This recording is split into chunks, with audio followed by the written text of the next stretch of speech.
Hello বন্ধুরা, কালকে ছিল পয়লা বৈশাখ। তো আমি আর মা ঘুরতে বেরিয়ে পড়েছিলাম।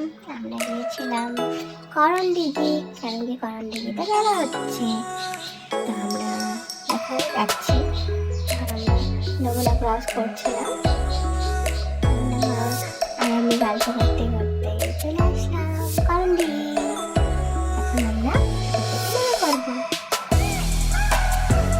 খুব জ্যাম ছিল, তাই আমি মাকে বলছি, মা দেখো বিরক্ত লাগছে। তারপরে আমি আর মা মিলে নেমে একটু হাঁটলাম।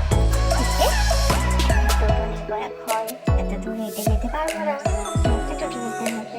তো আমি আর মা টোটোতে বসে পড়লাম। এখন আমরা যাবো মেলাতে। আজ মা সব টাকা খরচা করে ফেলবো, মাকে নিয়ে এসেছি আমি, তাই আমরা এখন যাচ্ছি। চারপাশে সুন্দর, মেলায় আমরা পৌঁছে গেলাম। একটা সামনে নদী ছিল,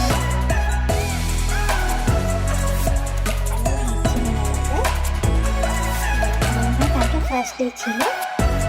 পৌঁছে গেলাম, এখান থেকে আর টোটো যেতে হবে না, তাই আমাদেরকে হেঁটে হেঁটে যেতে হবে। আমরা হাঁটছি, মা বলছে কত তাড়াতাড়ি আগেই নামিয়ে দিল আমাদেরকে, এতটা হাঁটতে হচ্ছে। আমি বলছি মা তুমি এমন করে বলো না তো, এটা এখানে ঢুকবেই না টোটো। তো মা বললো ঠিক আছে চল তাহলে। তো আমরা মেলাতে ঢুকে পড়লাম। দেখো কত সুন্দর বেলুন। তারপর আমাকে একটা মা ভিডিও করে দিল, আমি মাকে ভিডিও করে দিলাম। তা আমরা দুজন এইভাবে দেখতে দেখতে, আমার এই বেলুনগুলো কি ভালো